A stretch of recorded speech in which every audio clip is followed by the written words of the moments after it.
وإذ قال لقمان لابنه وهو يعظه يا بني لا تشرك بالله إن الشرك لظلم عظيم وإذ قال لقمان لابنه وهو يعظه يا بني لا تشرك بالله إن الشرك لظلم عظيم.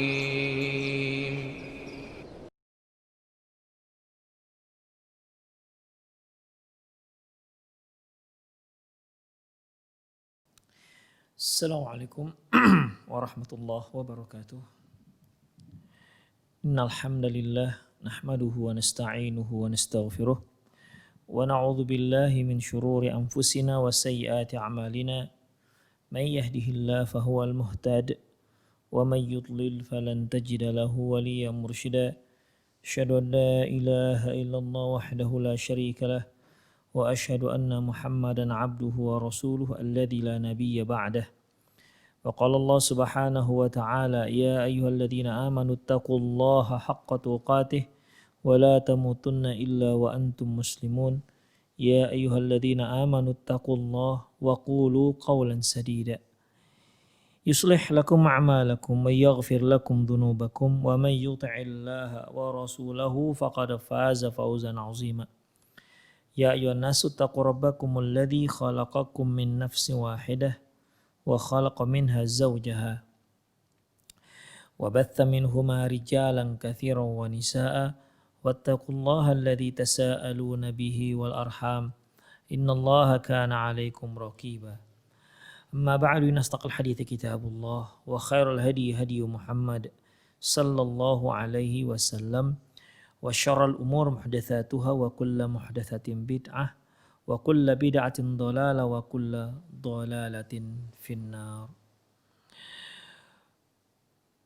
Para pemirsa Rosat TV dimanapun Anda berada, alhamdulillah kita kembali bersua di program Fatwa seputar anak.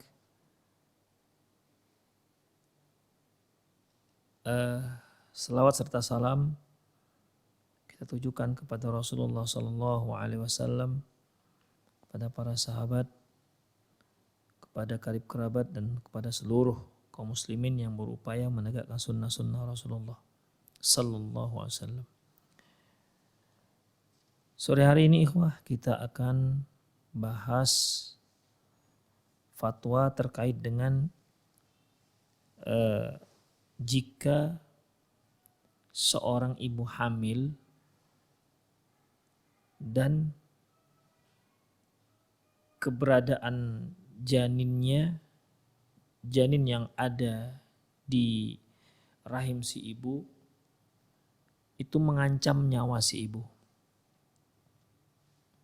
Saya ulangi pertanyaannya ya dalam bahasa Arab, hal yajuzu isqatul janin ba'da nafkhir ruh idza kana baqa'uhu khataran ala hayatil Bolehkah janin digugurkan setelah si janin bernyawa, setelah nyawa ditiupkan ke janin?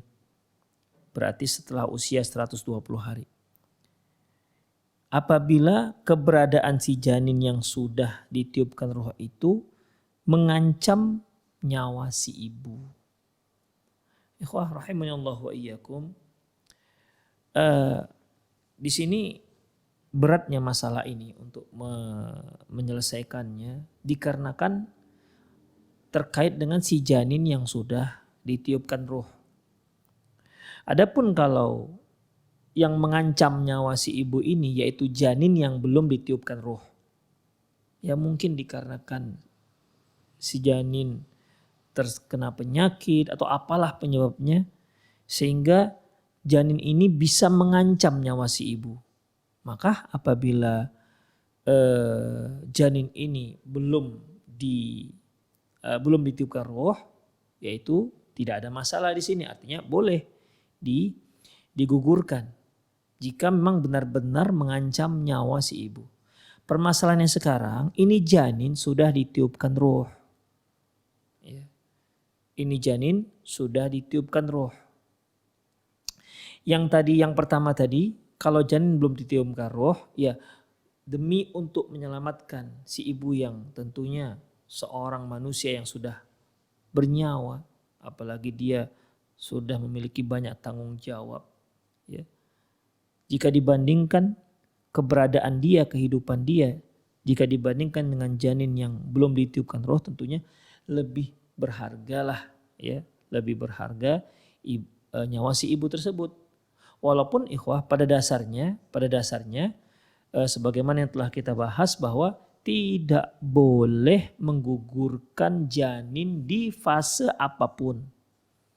Ya, tidak boleh, hukum asalnya nih, tidak boleh menggugurkan janin di fase apapun. Setelah terjadi proses fertilisasi antara spermatozoa dengan ovum dan dia sudah menjadi zigot atau sudah berubah menjadi embrio yang siap berkembang menjadi seorang bayi, ya. Setelah itu ikhwatiddin, ya, setelah dia menjadi zigot dan atau embrio, ini sudah tidak boleh, ya.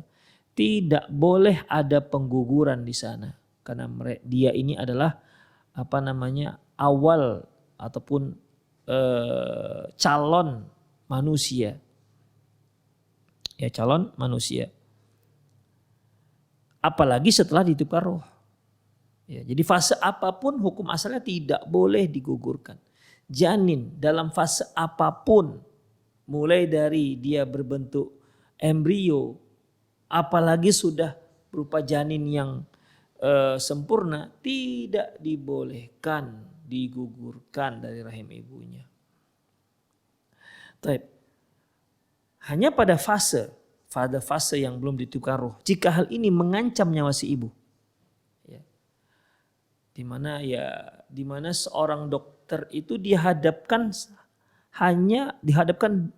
pilihan, hanya satu pilihan, ya, diselamatkan nyawa si ibu dengan cara menggugurkan janin, atau dibiarkan saja itu janin walaupun nyawa si ibu terancam. Ya, kalau seandainya janin ini yang belum ditiupkan roh, sudah jelas bisa kita simpulkan bahwasanya ya kita menangkan kehidupan si ibu. Ya, kita relakan janin yang belum ditiupkan roh ini digugurkan. Sekali lagi demi untuk maslahat yang lebih besar, yaitu kehidupan si ibu. Baik.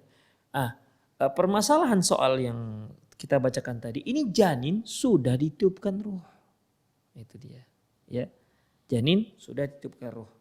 Kita sudah ketahui bersama ikhwah, ittafaqa al-fuqaha qatibah ala tahrimi isqatil janin ba'da mururi 4 ashhur ala takwinihi fi batni ummi haitsu nufikha fi ruh. Sepakat seluruh para fuqaha haram hukumnya menggugurkan janin setelah 4 bulan atau 40 hari ketiga. Ya, di mana dia berada di dalam rahim ibunya dan saat itu dia sudah ditiupkan roh. Ini sudah sepakat para fuqaha. Baik. Permasalahannya ikhwatiddin, pertimbangan antara menyelamatkan janin dan menyelamatkan nyawa si ibu. Ini dia. Kalau dua-dua bisa diselamatkan, amanlah, ya, tidak ada masalah. Kalau dua-dua bisa diselamatkan, di mana ini dokter akan dihadapkan hanya satu pilihan, ya, atau kita katakan dihadapkan pilihan janinnya digugurkan, dengan demikian selamatlah ibunya, atau janin dibiarkan berkembang. Ya, janin dibiarkan berkembang dan itu akan mematikan si ibu. Itu akan akan mengancam nyawa si ibu. Saya ulangi, pilihannya ikhwah, yaitu si janin dibiarkan berkembang, yang sudah ditiupkan roh tadi maksudnya, tapi akan mengancam nyawa si ibu, atau janin digugurkan, janin sekali lagi janin yang sudah ditiupkan ruh atau janin yang sudah ditiupkan ruh tadi itu digugurkan demi menyelamatkan nyawa si ibu. Mana yang harus dipilih? Demikian ikhwah rahimanallah wa iyyakum. Kalau kita lihat para ulama berselisih pendapat di sini ikhwah. Ya, para ulama berselisih pendapat dalam masalah ini. Seperti Ibnu Nujaim Al-Hanafi, beliau mengatakan membolehkannya, tentunya harus kita utamakanlah nyawa si ibu ketimbang nyawa si janin. Nah, itu. Tapi ikhwah, banyak juga para ulama yang yang menyatakan tidak boleh. Seperti Ibnu Abidin dalam Hasyiahnya, demikian juga Dr. Wahbah Az-Zuhaili, demikian juga At-Tabib Muhammad Al-Bar dan lain-lainnya. Alasan mereka begini, mengapa mereka tidak membolehkan? Ya. Pertama mereka berdalilkan dengan wala taqtulu nafsal lati harramallah illa bil haqq. Janganlah kalian membunuh seseorang yang diharamkan oleh Allah. Illa bil haqq, kecuali dengan alasan yang benar. Jadi pada dasarnya enggak boleh membunuh. Hukum asal tidak boleh membunuh. Siapapun dia. Ya. Illa bil haqq, kecuali dengan alasan yang benar. Itu satu ikhwah. Kemudian al-janin ba'da nafkhir ruh fihi nafsun ma'sumatun fala yajuzu tadhhiyatu liinqadhi nafsil ukhra tusawiha fi asmati wal hurmati. Janin itu, janin yang sudah ditiupkan ruh, otomatis dia itu adalah jiwa yang terjaga. Artinya dia itu dilindungi oleh syariat Islam. Maka tidak boleh dia dikorbankan untuk menyelamatkan nyawa orang lain. Di mana dalam pandangan syariat sama posisi hukumnya. Begini loh maksudnya ikhwan. Janin ini sudah bernyawa. Si ibu ya bernyawalah ya karena ibu. Nah, sekarang masalahnya ketika janin ini sudah bernyawa, dia ini posisinya dalam syariat Islam sama. Karena janin yang sudah bernyawa ini sama posisinya seperti orang yang hidup biasa. Demikian, makanya kalau ada janin yang sudah bernyawa kemudian dia meninggal, dia akan diperlakukan sebagaimana jenazah biasa. Itu dia. Hukumnya sama seperti jenazah biasa. Bahkan kalau seandainya si janin ini ada hartanya, ya, ada hartanya, maka dia juga akan mewariskan, memberikan warisan kepada ahli warisnya. Ya, kalau janin itu sudah ditiupkan roh. Jadi posisi janin yang sudah ditiupkan roh sama posisinya seperti manusia yang lainnya. Sama seperti ibunya. Makanya alasan pertama yaitu ya perlindungan terhadap si janin sama dengan perlindungan syariat kita terhadap si ibu, nyawa si ibu. Makanya nggak boleh kita mengorbankan si janin ya demi menyelamatkan nyawa si ibu. Padahal harga nilai nyawa si ibu dan nyawa si janin itu sama dalam pandangan syariat. Itu yang dimaksud. Yang kedua, anna ijhadahu ba'da nafkhir ruh qatlun, ya, bahwasanya menggugurkan si janin yang sudah ditiupkan ruh qatlun lahu. Ini berarti membunuh dia, membunuh si bayi yang sudah bernyawa. Wal qatlu min kabairidz dzunub. Sementara membunuh itu termasuk dosa besar. Wa idza mata bi mauti ummih. Apabila si janin meninggal karena ibunya meninggal. Maksudnya begini ikhwafiddin, kalau janin dibiarkan hidup gara-gara janin ini meninggallah ibunya, ya. Fa hadza minallah huwallazi qaddara hadza. Huwallazi qaddara hadza. Kalau janin dibiarkan berkembang, akhirnya mengakibatkan si ibu meninggal dunia gara-gara si janin tersebut, maka ini adalah takdir dari Allah. Allah yang menetapkan.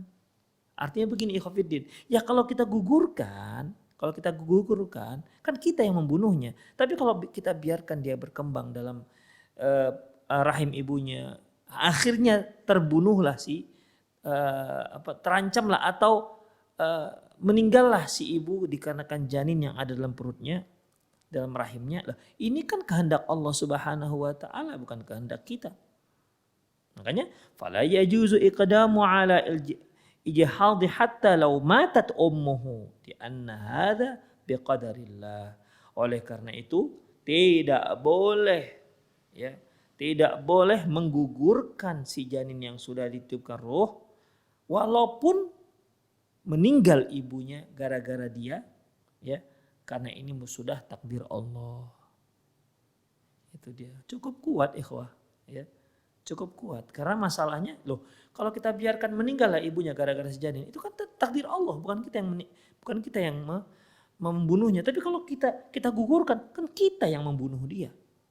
Nah, begitulah alasan kedua. Jadi akhirnya dia simpulkan nggak boleh. Kemudian alasan ketiga, ijma'ul fuqaha ala anna la yahillu lil muttari ay yaqtula ghairahu wa ya'kulu lahmah. Sepakat para ulama bahwasanya bagi orang yang yang muttor, darurat, sudah muttor, terpaksa.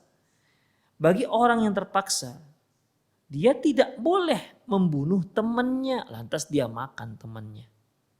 Saya ulangi, para fuqaha sepakat tidak boleh seorang yang terpaksa, mungkin sudah sangat lapar, kalau dia nggak makan dia akan mati kelaparan.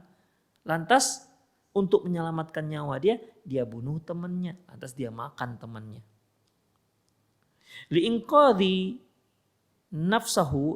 nafsihi minal halakil muhaqqaq, yaitu untuk menyelamatkan jiwanya. Li'annahu mithluhu, itu nggak dibolehkan, ya, tidak dibolehkan. Kenapa? Karena posisi nyawa dia sama nilai dengan posisi nyawa temannya. Oleh karena itu fala yajuzu lahu ayyubqiya nafsahu biitlafihi. Makanya dia nggak boleh demi menyelamatkan jiwanya dia bunuh temannya. Itu nggak dibolehkan. Apa hubungan dengan permasalahan kita?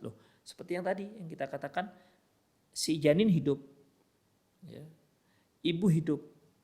Ya, kalau kita selamatkan si ibu dengan harus menggugurkan si janin, tentu nggak dibolehkan.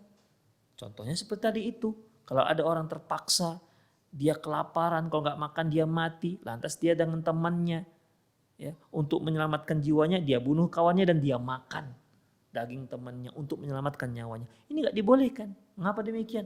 Karena posisi dia sama seperti temannya. Nggak boleh dia membunuh temannya demi menyelamatkan jiwanya. Ini haram hukumnya, nggak dibolehkan. Alasan berikutnya, annal fuqaha dzakaru annahu la yajuzu liman ukriha ala qatli ghairihi ay yaqtulahu mahma balaghat darajatul ikrah wa hadza bila khilafin bainahum. Bahwasanya para fuqaha menyebutkan bahwa tidak boleh seorang yang dipaksa agar dia membunuh orang lain, ya, bahwasanya tidak boleh apabila ada seorang yang dipaksa. Kamu harus bunuh temanmu, maka dia nggak boleh membunuh kawannya, walau bagaimanapun ancaman, intimidasi, siksaannya. Dan ini tidak ada perbedaan pendapat. Begini ikhwafiddin, misalnya nih si A dengan si B, si A diancam. Kalau kamu tidak bunuh temanmu, maka kamu akan saya bunuh. Pistol sudah ada di kepala nih, ya. Atau dia disiksa habis-habisan, ya. Dan siksaan itu akan diberhentikan kalau dia membunuh temannya. Jadi dia dalam posisi yang terpaksa atau ancaman, ya, dengan pistol yang ada di kepala. Kamu bunuh temanmu, kalau enggak kamu bunuh, maka kami bunuh. Begitu. Maka dalam masalah ini sepakat para ulama tidak boleh dia bunuh temannya, walaupun dia diancam mati. Ya, kenapa demikian ikhwah? Karena posisi dia dengan temannya sama dalam syariat. Tidak boleh dia demi menyelamatkan jiwanya karena diancam mati, lantas dia matikan kawannya, nggak dibolehkan. Inilah beberapa alasan ya mengapa para ulama yang tidak membolehkan menggugurkan janin yang sudah ditiupkan ruh demi menyelamatkan nyawa ibu karena posisi nilai nyawa si anak, si janin yang ada dalam rahim ibunya sama dengan ibunya. Makanya tidak ada yang boleh dikorbankan demi menyelamatkan nyawa salah seorang dari mereka berdua. Demikian ikhwah rahimahullah wa iyyakum. Itulah alasan para ulama yang mengatakan tidak membolehkan. Jadi bagaimana? Dibiarkan aja. Dibiarkan.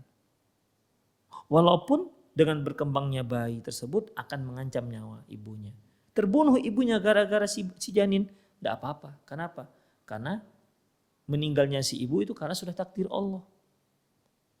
Yang penting bukan kita yang membunuhnya. Itu dia. Allah yang menetapkan bahwa dia meninggal gara-gara anaknya. Itu sudah takdir Allah. Demikian ikhwah rahimanallah wa iyyakum.